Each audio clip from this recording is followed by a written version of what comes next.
जय जगन्नाथ नमस्कार दर्शक बंधु देखंतु ए भिडियो रे आमे फसल बीमा योजना को नहीं किछि गुरुत्वपूर्ण विवरणी आलोचना करिबा। ए भिडियोटी उभय सीएससी VLI बा जनसेवा केन्द्र संचालक एवं चाषी मानक पई गुरुत्वपूर्ण रहिबो। वीडियो को शेष पर्यंत देखंतु सहजरे बुझी परिबे किछि गुरुत्वपूर्ण विवरणी आमे आलोचना करिबा। एठारे देखंतु जनसेवा केन्द्र संचालक बा सीएससी VLI मानकर डाउट रहिछि कि आमे जो किछि चाषी मानकर प्रधानमंत्री फसल बीमा योजना रे अप्लाई करूछु आवेदन करूछु सेति मध्यरु किछि चाषीकर एप्लिकेशन फॉर्म केउ कारणरू रिवर्ट हो जाउची तथा केउ कारणरू एप्लिकेशन फॉर्म रिवर्ट होइताय। एठारे देखंतु आपण माने पचारुछंती जणे चाषीकर जमी पट्टाटी तांको नारे नाही तांको बापांको नारे किबा तांको जेजेबापांको नारे किबा अण जेजेंको नारे अछि से क्षेत्र रे आमे किपरि आवेदन करिबा ए विषय आमे प्रथम कथा आलोचना करिबा।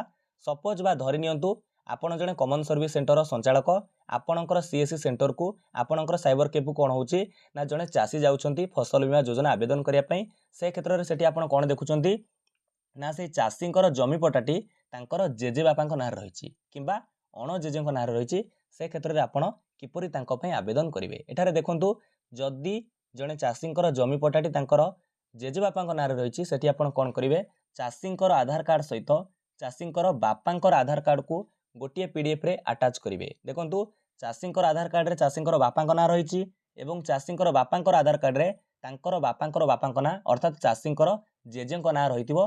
जदि जमी पट्टाटी जेजेंक ना रहिछि आपण चाषींकर आधार कार्ड सहित चाषींकर बापांकर आधार कार्ड को गोटे पीडीएफ रे अटैच करिवे। सेही पीडीएफ रे आउ कोन कोन डॉक्यूमेंट रखिवे ना प्रथमे देखंतु जमी पट्टा रखिवे ROR रखिवे तापर गोटे अछि सो घोषित वंशावली फॉर्म को फिलअप कर रखिए। वीडियो शेष आपको देखेबी से फॉर्म गुड़ा देखेबी सो घोषित वंशावली फॉर्म को रखिए। प्रथमे जमी पट्टा रखिए तापरे वंशावली फॉर्म रखिए या परे चाषींकर आधार कार्ड एवं चाषींकर बापांकर आधार कार्ड को गोटे पीडीएफ रे अटैच करिवे। तेणु ध्यान देवा को पड़िबो चाषींकर बापांकर आधार कार्ड रे तांको बापांकर ना रहितबा दरकार। आउ जदि चाषींकर जमी पट्टाटी तांकर अण जेजेंक नारे रहिछि सेठी आपण कोन करिवे सेमिति चाषींकर आधार कार्ड सहित तांको बापांकर आधार कार्ड एवं तांकर जेजे बापांकर आधार कार्ड को गोटे पीडीएफ रे अटैच करबा को पड़िबो मर्ज करबा को पड़िबो। जदि आधार कार्ड नहीं जेजे बापांकर आपण कोन करिवे वोटर आईडी कार्ड मध्ये देई परिबा आइडेंटिटी प्रूफ हिसाब रे चाषींकर वोटर आईडी कार्ड चाषींकर बापांकर वोटर आईडी कार्ड चाषींकर जेजे बापांकर वोटर आईडी कार्ड देई परिबे। तेणु ता सेठी आपन जेमिति कहली आउ किछि डॉक्यूमेंट रखिबे।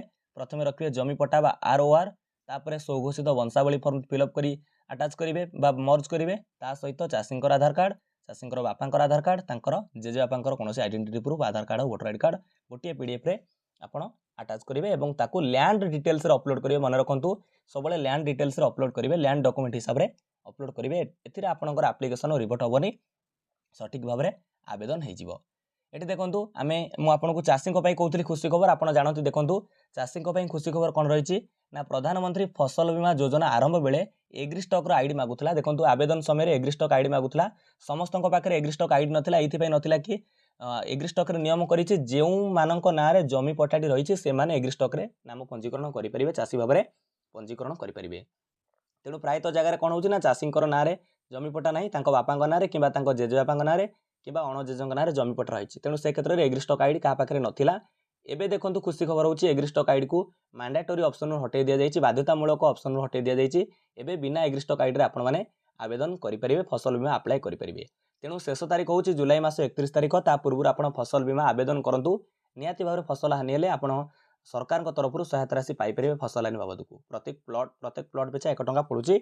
आपण माने आवेदन करनियंतु जेकोसी सीएस सेंटर को जाई पाख जनसेवा केन्द्र को जाई आवेदन करें। तेणु एठार आम देखो सो घोषित वंशावली फॉर्म देखिए आपको सो घोषित वंशावली फॉर्म देखो ये रॉर्म टी अपेक्षा करूँ। देखो ये रही self declared genealogy form for farmers for PMFBY kharif 2025 ऋतु रही। एटी केमिति फॉर्म फिलअप करेंगे देखो फार्मर नेम एटी लिखिए चाषींकर ना मौजा विलेज लिखिए विलेज ना तापर पंचायत ना लिखिए एवं आपणकर जमी पट्टार खाता नंबर लिखिए। एटी देखो ये ऑप्शन थी आपण प्रथमे तलपटू देखिए। देखो दर्शक बंधु एठारे फॉर्म को किपरि आपण फिलअप करेंगे एठू जानिपारे। प्रथमे जहां नारे आवेदन होची चाषी जी फसल बीमा आवेदन करुछथि तांकर ना लिखिए फार्मर नेम रे तांकर ना लिखिए। जदि जमी पट्टाटी तांकर ना रही ठीक अच्छे केवल तांकर ना लिखिए। जदि देखंतु सेकंड ऑप्शन रही ऊपर रही फादर नेम जदि जमी पट्टाटी चाषींकर बापांक ना रही एटी प्रथमे चाषींकर ना लिखिले तापर चाषींकर बापांकर ना लिखिए। जदि जमी पट्टाटी चाषींकर जेजे बापांक ना रही तांको ना निज ना लिखिए तांकर बापांक ना लिखिए तापर चाषींकर जेजेबापाଙ୍କ नाँटी लिखिबे ग्रांडफादर नेम लिखिबे जदि अणजेजेଙ୍କ नाँ रहिछि एठी अणजेजे बा जेजेबापाଙ୍କର बापाଙ୍କ नाँटी लिखिबे पूरा फिलअप करिवे एभଳି फिलअप करिवे तापर देखंतु ये होछि स्वघोषित वंशावली फॉर्म कहली एठी देखो डिक्लेरेशन रहिछि तापर तळे एठी सिग्नेचर मागुछि फार्मरकर सिग्नेचर एठी रहइबो ये थिला स्वघोषित वंशावली फॉर्म बा सेल्फ डिक्लेयर्ड जेनेलॉजी फॉर्म तो ये आपन को संपूर्ण सूचना प्रदान कली कि फसल बीमा योजना रे सीएससी VLE माने केमिति एप्लिकेशन भरिले रिवर्ट हबो नै ता सहित चाषी मानक पई खुशी खबर कहली भाबुची भिडियोटी आपन पई बहुत गुरुत्वपूर्ण थिला जदि भिडियोटी भल लागि भिडियो को लाइक करिवे आपनकर सांग साथी मानक शेयर करिवे समस्त जानि परिबे विदाय दियंतु नमस्कार जय हिंद जय भारत जय जगन्नाथ।